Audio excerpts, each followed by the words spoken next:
దేవుని ప్రేమ ఎంత గొప్పదో చెప్పడానికి ఈ చిన్న కథ వినండి. ఒక కుర్రాడికి వాళ్ళ అమ్మంటే అస్సలు ఇష్టముండేది కాదు. ఎందుకంటే ఆవిడికి ఒక కన్ను ఉండేది కాదు. స్కూల్లో ఫ్రెండ్స్ ముందు ఆవిడిని చూడగానే వాడికి ఎక్కడ్లేని సిగ్గు, అవమానమనిపించేది. ఛీ, నీవల్లే నాకు అందర్లో పరువు పోతోంది అని తల్లిని చాలాసార్లు అసహించుకునేవాడు. పెద్దయ్యాక పెళ్లి చేసుకుని సిటీకి వెళ్ళిపోయాడు. కనీసం ఆవిడ బ్రతికుందో లేదో కూడా చూసేవాడు కాదు. కొన్నేళ్లకు ఆవిడ చనిపోయిందని తెలిసి ఊరొచ్చాడు. అక్కడ ఆవిడ రాసిపెట్టిన ఒక ఉత్తరం దొరికింది.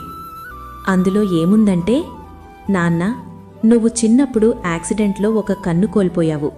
నా బిడ్డ ఒక కన్నుతో ఉంటే లోకం చిన్నచూపు చూస్తుందని, అందరిలా 2 కళ్లతో చూడాలని నా కన్నే తీసి నీకు పెట్టించాను.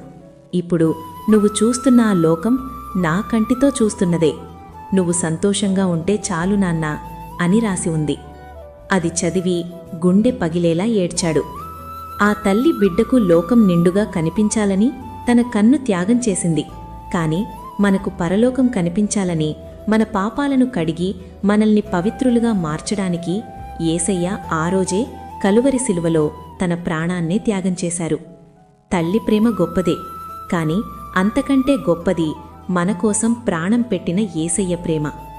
యేసయ్య త్యాగాన్ని బట్టి కృతజ్ఞతగా కామెంట్స్లో థ్యాంక్ యూ జీసస్ అని టైప్ చేయండి. ఆత్మీయమైన వీడియోల కోసం మన ఛానల్ని సబ్స్క్రైబ్ చేసుకోండి.